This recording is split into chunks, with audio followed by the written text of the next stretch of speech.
आइए आज हम लोग पढ़ेंगे विद्युत क्षेत्र की तीव्रता पर आधारित न्यूमेरिकल। क्वेश्चन है न्यूमेरिकल है 10⁻⁷ kg द्रव्यमान एवं 1.6 गुणित 10⁻⁻19 आवेश जल की एक बूंद को हवा में स्थिर रखने के लिए आवश्यक विद्युत क्षेत्र की सामर्थ्य की गणना करें। तो दिया गया है m बराबर कितना है 10⁻⁷, q बराबर 1.6 गुणित 10⁻�19 गुलाम। F बराबर आपको निकालना होगा, यहाँ पर वेट है, वेट का भी सूत्र mg ही होता है और बल का भी mg ही होता है। तो बल हम निकालने का प्रयास किए, क्यों? क्योंकि यहाँ पे देखिए सूत्र में जो लिखा हुआ है ना, E बराबर F बट्टा में Q, तो F का मान तो है नहीं, तो पहले F का मान निकाल लेते हैं। तो F बराबर mg होता है, m मतलब 10⁻⁷ और g का मान 9.8 होता है। तब यहाँ से हम ये F का मान निकाल लिए, न्यूटन में होगा। अब ये E बराबर क्या निकालेगा, F बट्टा में Q सूत्र होता है, F का वैल्यू 10 × 9.8, यहाँ वाला वैल्यू रख दिए ऊपर, और नीचे में Q, जो ये Q है 1.6 10⁻⁻19, इसको रख दिए। इसको हल किए, देखिए बल का मात्रक न्यूटन होता है तो न्यूटन, और नीचे आवेश का मात्रक कूलाम होता है तो न्यूटन प्रति कूलाम कर दिए। आइए देखते हैं न्यूमेरिकल्स दूसरा। किसी 5 × 10⁻⁴ कूलाम आवेश पर 2.25 न्यूटन का बल कार्य करता है। उस बिंदु पर विद्युत क्षेत्र की तीव्रता की गणना करें। तो E बराबर आप F बटा Q होता है, तो Q का वैल्यू आपको 5 × 10⁻⁴ है और F का वैल्यू 2.25 न्यूटन है।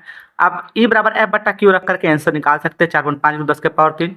आप देखेंगे 10⁻3 से पहले जो 4.5 लिखा है, ये हमेशा 0 से बड़ा होता है और 10 से छोटा होता है, सॉरी 1 से बड़ा होता है, मतलब 1 भी रहेगा, 1 या 1 से बड़ा, 1.5 1.7 ऐसे रह सकता है, और 10 से छोटा होना चाहिए, ठीक है, ये ध्यान रहे। ये तीसरा क्वेश्चन देखते हैं। एक 10⁻³ kg तथा 1.6 10⁻⁹ कूलाम से आवेशित जल की बूंद को ठीक ठीक संभालने के लिए आवश्यक विद्युत क्षेत्र की तीव्रता ज्ञात करना है। तो E बराबर F बट्टा Q होता है। यहाँ पर जल की बूंद को ऊपर संभालेंगे तो पृथ्वी G काम करेगा, गुरुत्वीय त्वरण के अधीन काम करेगा G, सॉरी बूंद, तो बूंद लटका हुआ है, इसलिए पृथ्वी का गुरुत्वीय त्वरण 9.8 मीटर प्रति सेकंड स्क्वायर होता है। E बराबर F बट्टा Q होता है, लेकिन यहाँ पर F का वैल्यू डायरेक्ट नहीं दिया न्यूटन में, बल्कि M का मान दिया है, तो G का मान तो सॉरी विदित है, 9.8 मीटर प्रति सेकंड स्क्वायर होता है। तो mg, m का मतलब 10⁻3 9.8 गुणे 9.8 g का वैल्यू है, q का वैल्यू 1.6 10⁻19 है। देखिए डेसिमल ये कट गया, एक डेसिमल यहाँ ऊपर भी और इसके बाद एक डेसिमल है, इस अंक के पल, इस अंक के पल, 8 के पल भी एक डेसिमल है, 6 के पल भी एक डेसिमल, तो कैंसिल हो गया। 98/16 बच गया, 10⁻19 ऊपर ले गया तो प्लस में हो गया 10⁻16 का न्यूटन प्रति कूलाम। नमस्कार, हम स्वागत करते हैं आपके अपने YouTube चैनल ज्ञान सागर ऑनलाइन क्लास में। आइए आज हम लोग पढ़ते हैं एक टॉपिक्स ε0 और K का व्यंजक, डाइलेक्ट्रिक सब्सटेंस मतलब परावैद्युतांक पदार्थ। आइए आज हम लोग पढ़ेंगे ε0 का मात्रक बीमा के बारे में, इसके बाद K का व्यंजक और वैल्यू भी प्राप्त करेंगे। देखिए इसको एप्सिलॉन, पहले ε0 के बारे में पढ़ते हैं। इसको बोलते हैं परमिटिविटी। परमिटिविटी मतलब विद्युतशीलता के बारे में। विद्युतशीलता क्या है? विद्युत परमिटिविटी एक पदार्थ में होता है, इसको समझने का प्रयास करेंगे, लिखने के लिए नहीं, अभी बता रहे। एक पदार्थ होता है, जैसे पदार्थ में एयर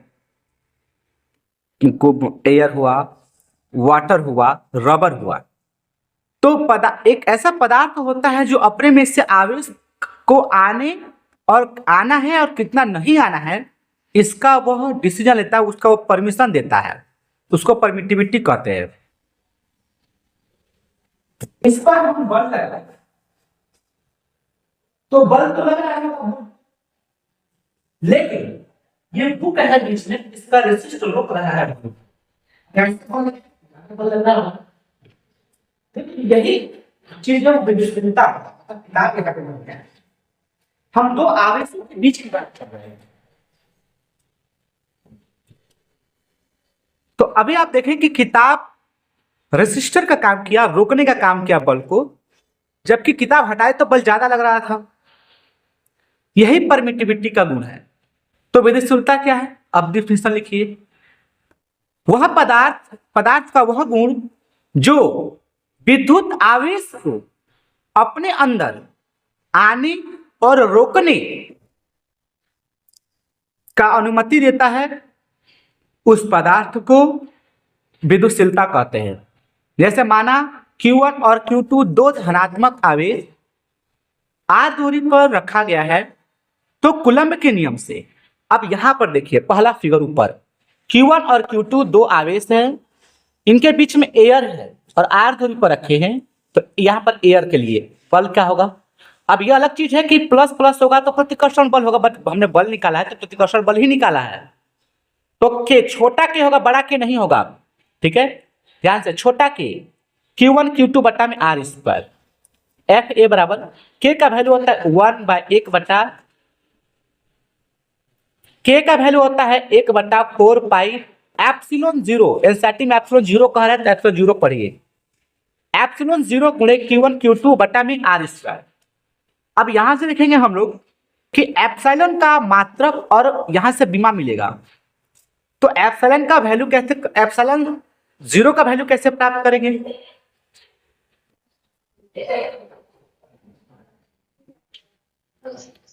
यहां एप्सिलॉन का वैल्यू प्राप्त करेंगे कैसे, क्रॉस मल्टीप्लाई करेंगे हम एफ ए के जगह पर एप्सिलॉन रखेंगे और करेंगे, और जब क्रॉस मल्टीप्लिकेशन करेंगे हम लोग तो एफ के जगह पर एप्सिलॉन नॉट होगा, एप्सिलॉन जीरो, और एप्सिलॉन जीरो के जगह पर एफ हो जाएगा।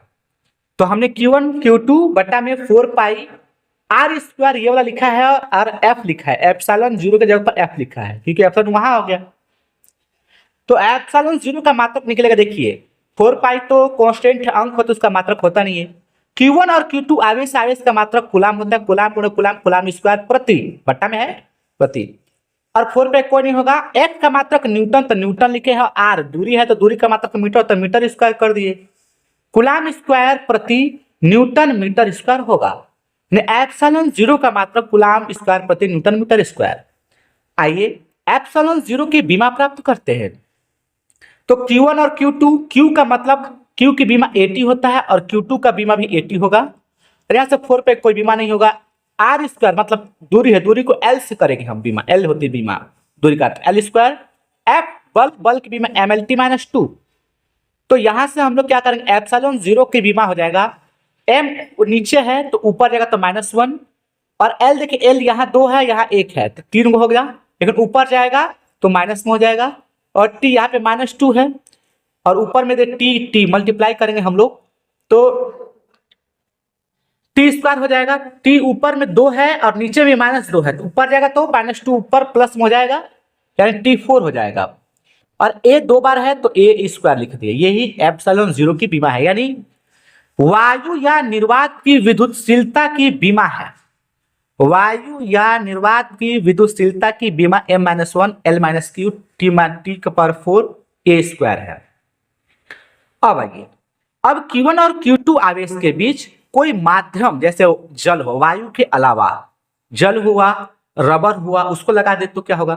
तो जब कोई माध्यम एवं माध्यम हो तो लगने वाला बल क्या होगा, तो Q1 Q2, ठीक है, Q1 Q2 दो आवेश है, हालांकि धनात्मक आवेश लिए हैं, तो मीडियम ही MEDIUM लिखे मीडियम, ठीक है, तो मीडियम हम रखे हैं, और मतलब वहां पे जल होगा या रबर होगा कुछ भी होगा, तो क्या होगा, दोनों बीच के लगने वाला बल F बराबर K छोटा k Q1 Q2 बटा में r स्क्वायर, छोटा k का वैल्यू 1/4 पाई। अब यहाँ एप्सिलॉन जीरो नहीं लिखेंगे क्योंकि एप्सिलॉन जीरो वायु या निर्वात रहता है तब उसकी विद्युतशीलता के लिए हम लोग लिखते हैं, लेकिन यहाँ पे माध्यम है तो एप्सिलॉन m लिखेंगे, m for medium, Q1 × Q2 बटा में r स्क्वायर। अब हम लोग समीकरण 2/1 कर सकते हैं या समीकरण 1/2 कर देंगे तो ये डायरेक्ट आ जाएगा, और 2/1 करेंगे फिर बाद में पुनः व्युत्क्रम करेंगे हम लोग। आइए हम समीकरण 2/1 किए हैं, चलिए करते हैं। 2 में क्या है 1/4 pi epsilon m Q1 Q2 बटा में r स्क्वायर, देखिए, और नीचे में FA वहां वाला है FA 1/4 pi epsilon 0 Q1 Q2 बटा r स्क्वायर, पूरा कैंसिल, Q1 Q2 ये कैंसिल हो जाएगा पूरा, ठीक है, 1/4 पे कैंसिल हो जाएगा। अब ये देखिए एप्सिलॉन ऊपर में ये 1/एप्सिलॉन m और 1/ε0 बचा है। कैसे, देखिए हल करते हैं इसको।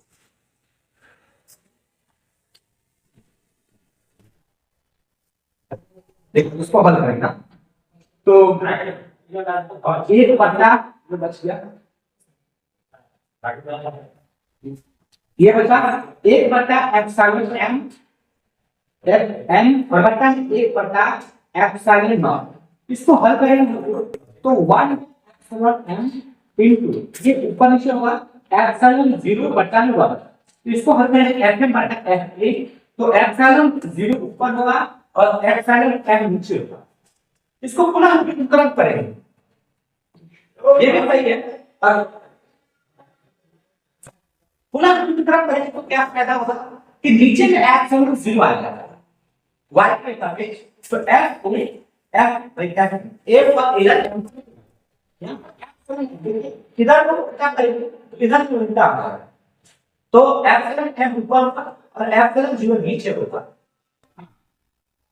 इस तरह से इसको हम लोग क्या करेंगे, FA/FM मतलब FA/FM को हम 12 के करेंगे, बड़ा परावैद्युतांक पदार्थ बड़ा, और इसको FM माध्यम का परावैद्युतांक या माध्यम का विद्युतशीलता ऊपर और बटा में वायु या निर्वात की विद्युतशीलता। इसको हम लोग इसको ऐसे लिख सकते हैं F बराबर ये एप्सिलॉन क्या है तो बड़ा करना, ठीक है, ये भी एक तरीका है। दूसरा देखिए, इसको हम एप्सिलॉन r लिख सकते हैं, मतलब अपेक्षित परावैद्युत अपेक्षित विद्युतशीलता एप्सिलॉन m बटा एप्सिलॉन 0। अब ये हम अपेक्षित के लिए 0 पर नीचे एयर को नीचे रखेंगे, क्योंकि एयर के सापेक्ष ही हम तुलना कर रहे हैं, इसलिए एयर को नीचे रखें, एयर वायु की विद्युतशीलता को नीचे रखें। तो यह एक सूत्र मिला। अब यहाँ पे मुद्दा है कि बड़ा के को क्या कहते हैं, तो यहां पर ध्यान देंगे कि बड़ा के क्या है, बड़ा के माध्यम का परावैद्युतांक है, बड़ा के माध्यम का परावैद्युतांक। कैसे, क्योंकि एयर का परावैद्युतांक या एयर का विद्युतशीलता 1 होता है। अगर यहां पे हम देखें एयर का लिखते हैं तो क्या होगा, अच्छा यहां देखेंगे, यहां पे बड़ा के बराबर माध्यम का विद्युतशीलता बटा में वायु की विद्युतशीलता प्राप्त हुआ है व्यंजक। यहां पर के को क्या कहते हैं, बड़ा के को क्या कहते हैं, बड़ा के को माध्यम का परावैद्युतांक या अपेक्षित विद्युतशीलता कहते हैं। अब अपेक्षित विद्युतशीलता क्यों कहते हैं, तो नीचे देखिए एप्सिलॉन r हम प्राप्त किए हैं, रिलेटिव, ठीक है, एप्सिलॉन r, इसी को हम लोग बड़ा के से भी सूचित कर सकते हैं और इसी व्यंजक को और इसी को हम एप्सिलॉन r से भी सूचित कर सकते हैं, ठीक है। तो यहां पे ध्यान देंगे कि बड़ा के जो है इसको कहते क्या है, या एप्सिलॉन r को कहते, एप्सिलॉन r तो क्लियर हो गया कि इसको अपेक्षित विद्युतशीलता कहते हैं, तो बड़ा के को भी अपेक्षित विद्युतशीलता ही कहेंगे, या फिर बड़ा के को परावैद्युतांक डाई इलेक्ट्रिक कांस्टेंट कहते हैं, डाई इलेक्ट्रिक कांस्टेंट कहते हैं। यहां पर ध्यान दीजिएगा के का मान वायु के लिए 1 होता है, के का मान वायु के लिए 1 होता है। अब दिमाग लगाइएगा, वहां पर एप्सिलॉन 0 और के का वैल्यू 1 रख देंगे हम लोग अगर, तो एप्सिलॉन 0 और एप्सिलॉन m दोनों बराबर हो जाएगा। तो के याद रखेंगे, वायु के लिए परावैद्युतांक, वायु के लिए माध्यम का वायु के लिए एयर के लिए के का मान 1 होता है, यानी के क्या यहाँ पे अपेक्षित विद्युतशीलता या माध्यम का परावैद्युतांक, सॉरी यहाँ पर के को हम लोग क्या कहेंगे, अपेक्षित विद्युतशीलता या परावैद्युतांक कहेंगे, अपेक्षित विद्युतशीलता या माध्यम का परावैद्युतांक। यहाँ पे क्या के जहाँ के क्या है माध्यम का परावैद्युतांक और एप्सिलॉन 0 क्या था वायु का परावैद्युतांक, यहाँ पर के क्या है माध्यम का परावैद्युतांक। अब आगे देखिए, तो यहाँ पर ध्यान देंगे कि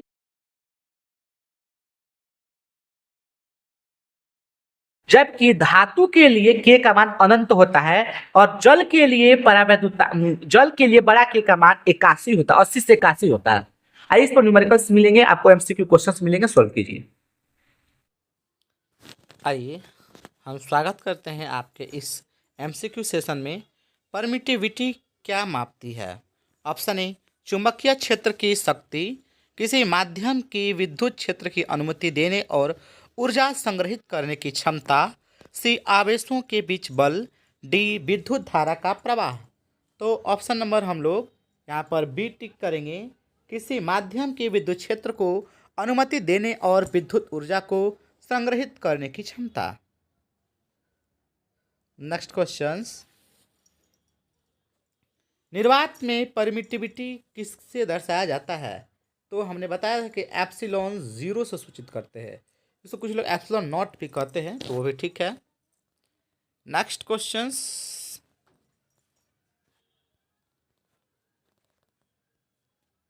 परमिटिविटी यानी वैद्युतशीलता का एसआई मात्रक क्या होता है? तो फैराड, ऑप्शन ए है न्यूटन, ऑप्शन बी है फैराड, ऑप्शन सी है फैराड प्रति मीटर या coulomb square newton metre square, या डी कुलॉम। तो ऑप्शन सी टिक करेंगे हम लोग, फैराड प्रति मीटर भी होता है और coulomb square newton metre square भी होता है। नेक्स्ट क्वेश्चंस, निर्वात की परमिटिविटी यानी एप्सिलॉन 0 का मान लगभग कितना होता है? 8.854 × 10⁻12 फैराडे प्रति मीटर होता है। ऑप्शन बी टिक करेंगे, 8.85 इंटू 10⁻12 फैराडे प्रति मीटर होता है। नेक्स्ट क्वेश्चंस,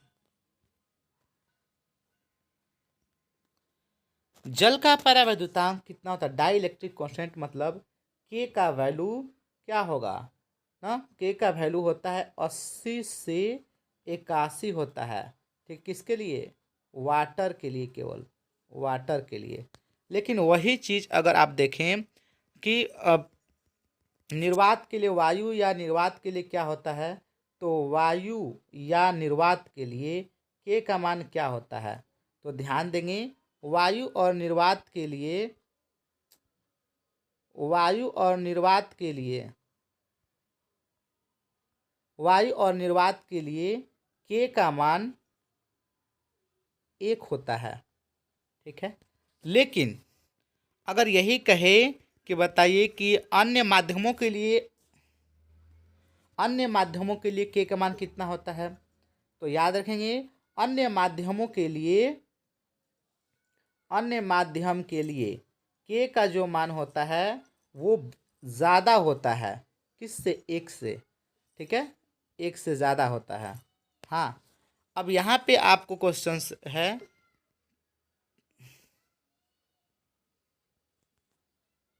कि धातु का परावैद्युतांक कितना होता है? तो धातु का परावैद्युतांक जो होता है वो अनंत होता है। ठीक है, धातु का परावैद्युतांक ना अनंत होता है, इनफाइनाइट, अनंत होता है। ऑप्शन नंबर डी टिक करेंगे। नेक्स्ट क्वेश्चंस, यहाँ पे देख रहे, अच्छा, वायु तथा निर्वात के लिए के का मान 1 होता है, जबकि अन्य माध्यमों के लिए के का मान सदैव 1 से अधिक होता है। जल के लिए 80 से 81 होता है और धातुओं के लिए का मान अनंत होता है। आइए देखते हैं इस क्वेश्चंस को। जैसे कि आपके सामने क्वेश्चंस है एमसीक्यू, माध्यम की विद्युतशीलता यानी एप्सिलॉन और निर्वात की विद्युतशीलता यानी एप्सिलॉन 0 के अनुपात को क्या कहते हैं? तो देखिए, इसके अनुपात को हम लोग एप्सिलॉन आर कहते हैं, यानी सापेक्ष विद्युतशीलता। Option B for boy. Next questions,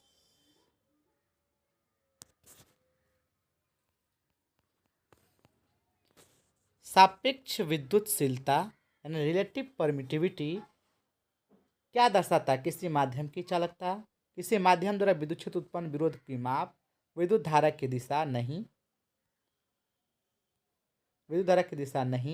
प्रतिरोध का मान नहीं, इसमें तो धारा थोड़ी है, इसमें किसी विद्युत की चालकता नहीं। ऑप्शन बी टिक करेंगे। एप्सिलॉन जीरो निर्वात की विद्युतशीलता है, हाँ। किसी माध्यम की विद्युतशीलता एप्सिलॉन है, हाँ। अपेक्षिक विद्युतशीलता के बीच क्या संबंध है? ओ, अपेक्षिक विद्युतशीलता यानी एप्सिलॉन आर एप्सिलॉन बटा में एप्सिलॉन जीरो होता है। यहाँ से हम लोग देख लेंगे, यहाँ से आप देख सकते हैं कि एप्सिलॉन आर बराबर क्या होगा कि एप्सिलॉन बटा में एप्सिलॉन ज़ीरो। तो इसको हम ऐसे भी तो लिख सकते हैं कि एप्सिलॉन बराबर epsilon zero into epsilon R. यही आप संबंध ढूंढेंगे तो ऑप्शन नंबर डी में मिलेगा। नेक्स्ट क्वेश्चन, परमिटिविटी की विमीय सूत्र क्या होती है? तो रटा पीटा क्वेश्चन है, ऑप्शन ए होगा।